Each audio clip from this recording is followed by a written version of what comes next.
Entonces hablo un poco de mí. Yo me formé como diseñador industrial, estuve 4 años involucrado en el tema en la Universidad del Bajío, se llamaba, ahora es La Salle, bueno, le cambiaron el nombre. Y después hice una maestría en diseño de producto en la Universidad de Guadalajara, en el Centro Universitario de Arte, Arquitectura y Diseño. Después trabajé un tiempo en despacho de desarrollo de producto para el gobierno del estado en COFOSE. Trabajábamos básicamente en un asunto que se le llama mejora de oferta exportable, que quiere decir mejorar o adecuar un producto para un mercado internacional. No sé, por ejemplo, un productor de sombreros de San Pancho que necesitaba, por ejemplo, llegar a un mercado japonés. Entonces, pues nosotros tomábamos un producto, le generábamos un diagnóstico y a partir de ahí emitíamos una serie de recomendaciones. Muchas veces se desarrollaban productos nuevos a partir de su tecnología, su know-how existente, o muchas veces se hacían ciertas adecuaciones, sobre todo también a la cuestión de las normativas internacionales. Entonces, pues el estado de Guanajuato es un estado que tiene una altísima vocación productiva, y bueno, desde industrias, por ejemplo, agroindustrias, alimentos, bebidas, marroquinería, cuero calzado, metal mecánica, etc. Entonces, ahí estuve más o menos como unos 4 o 5 años y después pues decidí seguir por mi cuenta, es decir, ser freelance y montar, más allá de montar mi estudio, pues el poder trabajar de manera independiente, desarrollando precisamente proyectos para algunos de estos clientes. Después también me metí a la academia. Trabajé como director de la Escuela de Diseño de La Salle un tiempo, y después, bueno, decidí más bien enfocar mis esfuerzos en pues, la enseñanza, ¿no? O sea, propiamente, no tanto a nivel directivo ni de gestión, sino más bien en el aula, ¿no? La Ibero, el TEC, el EPCA, Universidad de Guanajuato.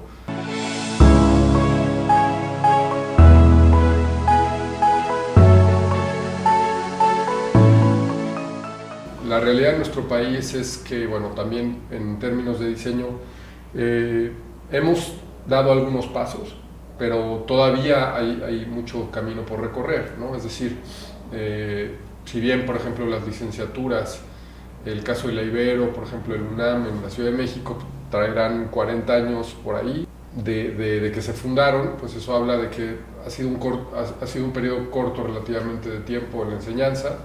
Y bueno, todavía nos falta una cierta cultura de diseño, sobre todo en la manufactura, que los industriales, que los dueños de las compañías manufactureras, o se les haga más bien entender el valor que tiene el diseño, el valor agregado que entrega para precisamente, bueno, mejorar de entrada, por ejemplo, sus ventas, mejorar sus productos, pero no nada más eso, sino por otro lado, toda vez que ese producto se vende y entra en la vida de la gente, pues le mejora su calidad de vida, ¿no? Es que hay mucho por hacer, ¿no? Esa es una gran ventaja, por un lado, y por otro lado, obviamente los retos son muchos, porque en algunos momentos hay que picar piedra, en algunos momentos la brecha ni siquiera está hecha, hay que agarrar el machete y empezarla a abrir y empezar a trazar rutas, para uno obviamente y también para los que vienen atrás, ¿no? Es decir, para la gente que está estudiando la carrera, o la gente que tiene la inquietud de estudiar, o la gente es decir, las generaciones que vienen y que a final de cuentas en su momento podrán andar esos caminos o definitivamente también hacer los suyos, ¿no? Entonces esos han sido parte de los retos. Invariablemente uno pues, necesita estar vinculado, ¿no? Es decir, el ser lobo solitario no implica necesariamente estar aislado. Obviamente hablo de manera metafórica, que muchas veces la soledad o los espacios en soledad son, al menos desde mi particular punto de vista, son necesarios precisamente para que la creatividad florezca, para que la creatividad surja. La creatividad, contrario a lo que pudiéramos pensar, no es necesariamente un proceso caótico o un proceso desordenado, es de alguna manera también es un proceso orgánico, pero que necesita ciertos ingredientes como la concentración, como a veces el silencio, como a veces también el poder dejar de pensar, ¿no? Es decir, dejar de estar moviendo la mente y de repente ahí es como aflora, ¿no? Por lo mismo yo muchas veces sí me meto en mis guaridas, pero en el entendido pues que hay que salir, ¿no? Obviamente la guarida uno lo recibe para crear, para reflexionar, para meditar de una forma pausada, no necesariamente acelerado, sino en calma. Pues los soportes también para crear son muchos, ¿no? Desde empezar a hacer algunos bocetos o desde empezar a tirar algunas maquetas preliminares. Entonces todo eso a final de cuentas son actividades que se realizan obviamente, o sea, es decir, el autor las puede realizar de manera solitaria, pero por otro lado también en ocasiones me toca coordinar equipos de trabajo, ¿no? Donde de repente pues no, yo tengo nada más 2 manos, ¿no? Y a veces se necesitan 3 pares de manos, 4 pares de manos, entonces ahí es donde a final de cuentas también es cuestión de ir dirigiendo el proyecto, es decir, de poder dialogar con el equipo que se subcontrata, porque yo no tengo personal de base. Entonces esta subcontratación tiene que ver con el dialogar sobre el proyecto, el dejar claro hacia dónde se necesita llegar.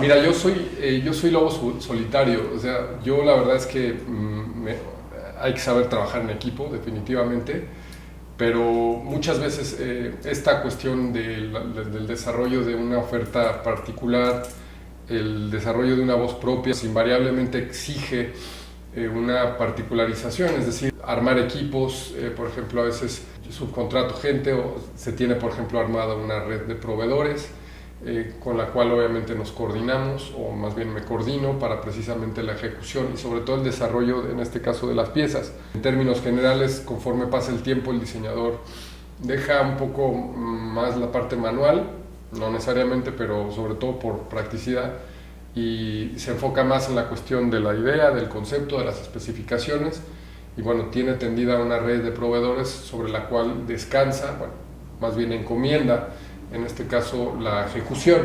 Y pues por supuesto que parte del trabajo tiene que ver con la supervisión, en este caso de los proveedores, ¿no? De quién está haciendo la pieza, cómo lo está realizando, etc.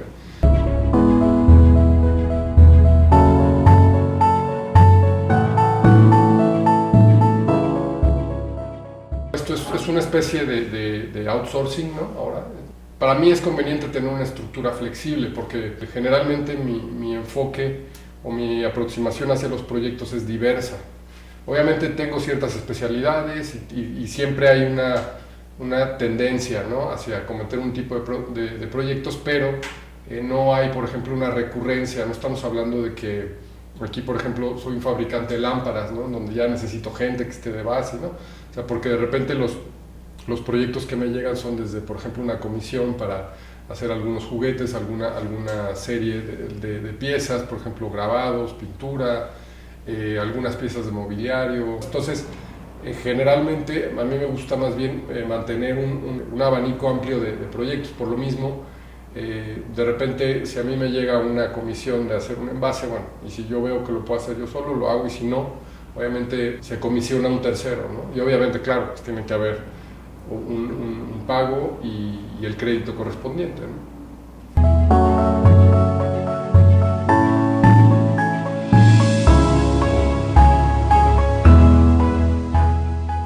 Muchas veces esto ya empieza a cambiar y eso es muy bueno, pero en mis tiempos, cuando uno se formaba, pues más bien el criterio era únicamente el aspecto de aprender a diseñar, ¿no? El saber las cuestiones elementales de creatividad, fundamentos, bla, bla, bla, y el enfoque era básicamente en ese músculo, ¿no?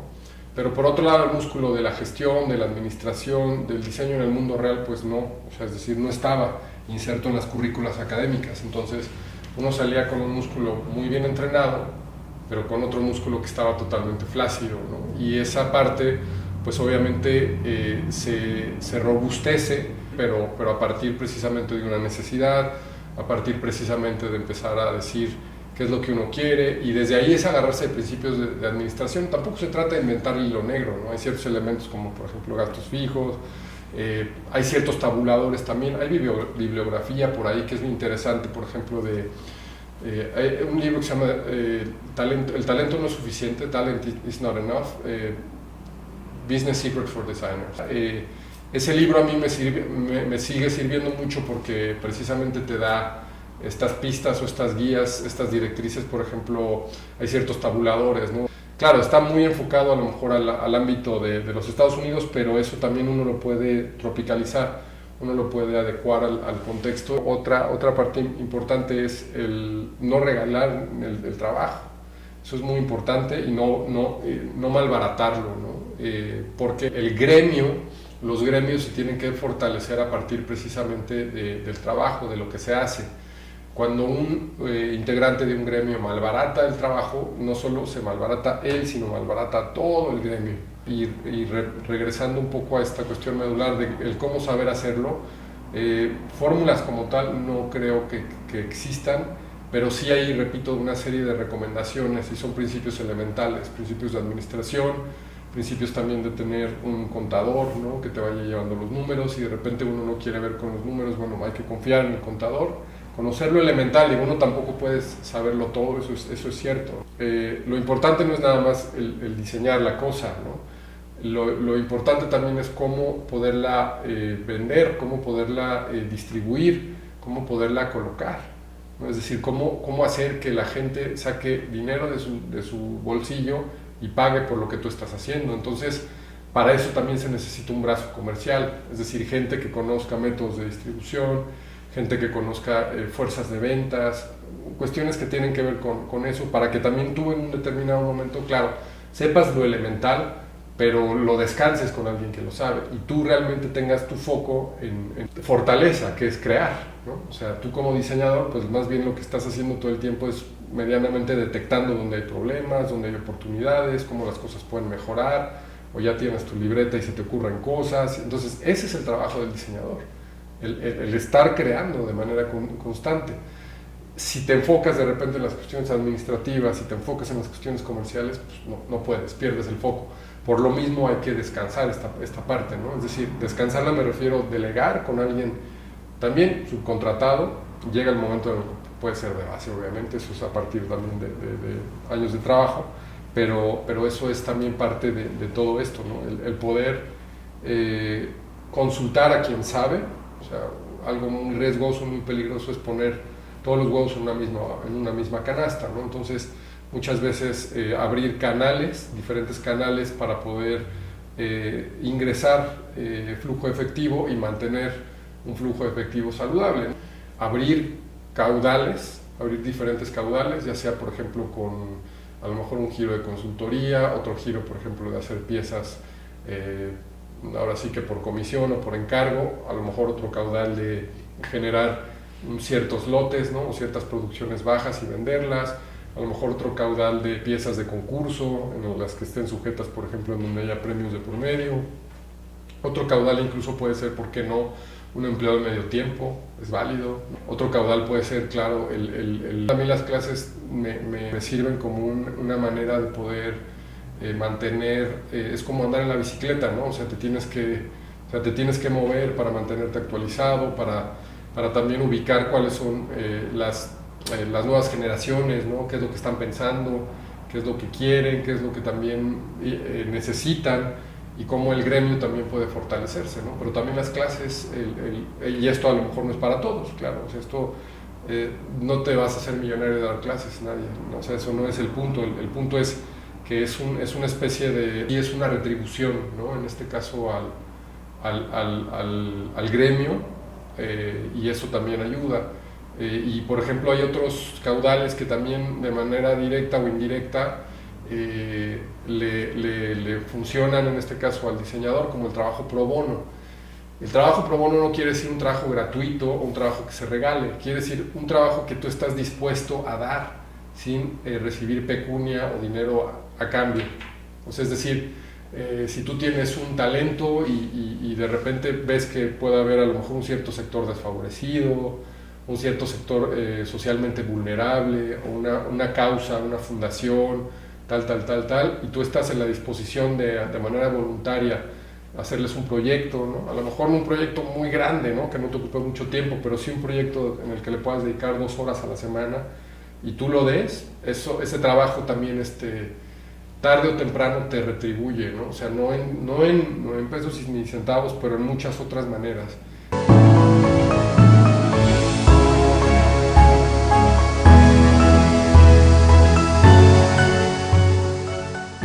El ojo del diseñador básicamente se entrena para revisar el potencial de las cosas, el potencial de mejora, ¿no?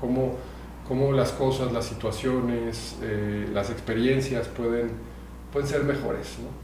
El diseño siempre tiene una tendencia a la optimización, a la evolución, a la mejora. Entonces, pues eso a final de cuentas, tú sabes que el diseño es tan amplio que pues es como un océano, ¿no? Todo de alguna manera, en cierto nivel, es diseño, ¿no? Desde el diseño de una calle, por ejemplo, el arroyo vehicular, hasta una aguja, ¿no? Entonces es una gama bastante amplia que evidentemente pues no es posible atenderlo todo, y por lo mismo, bueno, uno siempre tendrá inclinaciones, ¿no? O sea, etcétera. Entonces, yo creo que aquí básicamente es muy importante que el diseñador se conozca, ubique bien cuál es su perfil y sobre todo identifique cuáles son los proyectos que le gustan hacer. Pedir es que en el portafolio de trabajo estén los proyectos que más disfrutas, que más te gustan hacer.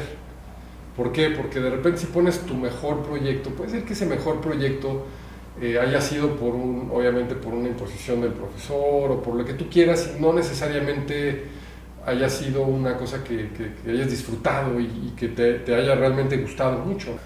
¿Y a qué voy con esto? Que cuando uno identifica qué es lo que le gusta, pues a eso hay que pegarle, ¿no? A mí no me gustan los zapatos, pero ahí se gana buen dinero. Bueno, pues piénsale 2 veces, digo, se vale, ¿no? Pero si no te gusta, pues no lo hagas. A los 2 años vas a ser infeliz. Digo, uno no puede ser tan romántico, idealista, ¿no? Hay que también ser muy frío, ser bastante, es decir, ir con pies de plomo, pero sí más bien orientarse a lo que uno le gusta, ¿no? Y eso pues a uno le sirve también para acotar. Pero por otro lado, los proyectos que yo conozco, que a mí me gustan, en los cuales yo tengo un dominio y una experiencia, pues voy a tratar de ampliarlos, ¿no? Y voy a tratar que ahí, es decir, que en ese campo sea el campo de mayor enfoque, ¿no? Pero repito, es un balance. Puedo mantener una amplia gama de intereses y de proyectos sabiendo que a lo mejor mi fuerte es algo, ¿no? Pero el hecho, por ejemplo, que a mí me gustan los juguetes y yo diseño y desarrollo juguetes, pues no quiere decir que de repente si me comisionan el diseño de un tope o de a lo mejor, ¿por qué no una ciclovía? ¿Por qué no? O sea, no lo voy a desestimar, ¿sabes? Porque puede ser un proyecto que sea interesante. Hay esta frase, ¿no? Si los proyectos tienen corazón, persíguelos. ¿Qué significa esto? O sea, que tenga corazón es algo, ¿no? Que tú dices, esto me late, a lo mejor no lo conozco, no lo ubico, no lo sé, pero me llama. Y eso te lleva también, ¿no? Y aprendes, y como te digo, a lo mejor conoces en el camino mucha gente que es experta, de la cual te deja mucha información muy valiosa que también enriquece tu bagaje, ¿sabes? Un mito que hay que derribar es que los diseñadores se piensan que lo hacen todo, y pues eso no es cierto. O sea, el diseñador también es un eslabón en una cadena amplia, ¿no? Un diseñador interactúa con ingenieros, con psicólogos, con artistas, con empresarios, ¿sabes? En el desarrollo de un producto.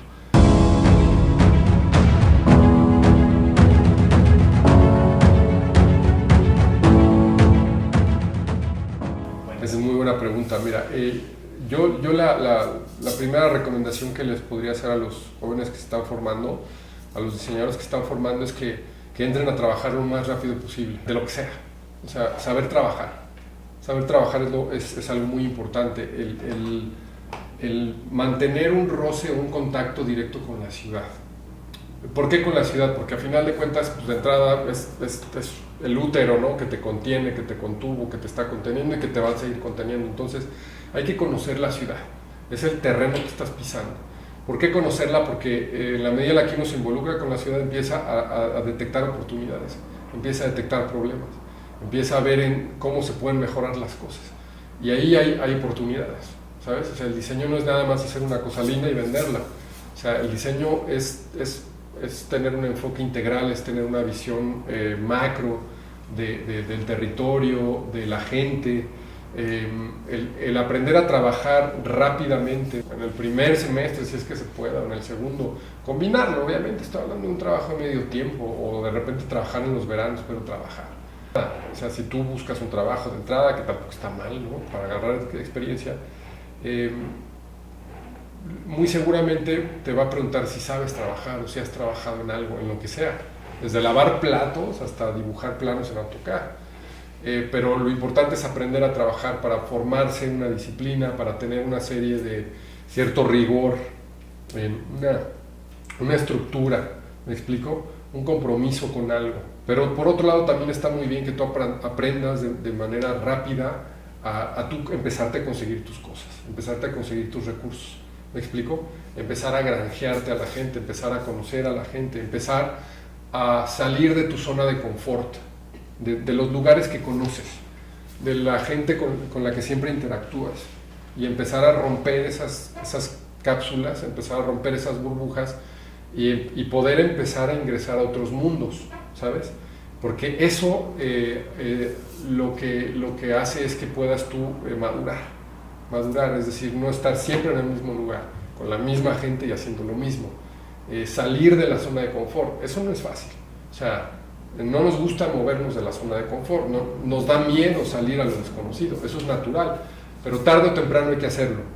Y aquí la recomendación es, mientras más temprano lo hagas, pues mucho más fácil va a ser después. Es decir, vas a estar acostumbrado a moverte de lo conocido a lo desconocido, o sea, tienes que mover, y más ahora. O sea, digo, ya no estamos en la época en la que nuestros padres trabajaban, ¿no? Donde la vida era, vamos a llamarle, las estructuras laborales eran mucho más simples, ¿no? Es decir, tenías tu carrera y pues ya la licenciatura era un súper estatus, ¿no? No lo estoy demeritando, tiene lo suyo, pero ya no es suficiente, ¿no? Hoy en día. Pero para la generación de nuestros padres, nuestros abuelos, pues el título era prácticamente ya el camino al nirvana, ¿no? Y ya después, ya sea que te emplearas o de repente podías tener una profesión como médico o abogado, y era prestigio y eran 30 años de algo medianamente asegurado. Llegaba la jubilación y listo. Pues esa fórmula ya no existe, ¿sabes? O sea, el mercado laboral está más competido. Ahora, por otro lado, también las oportunidades son más amplias.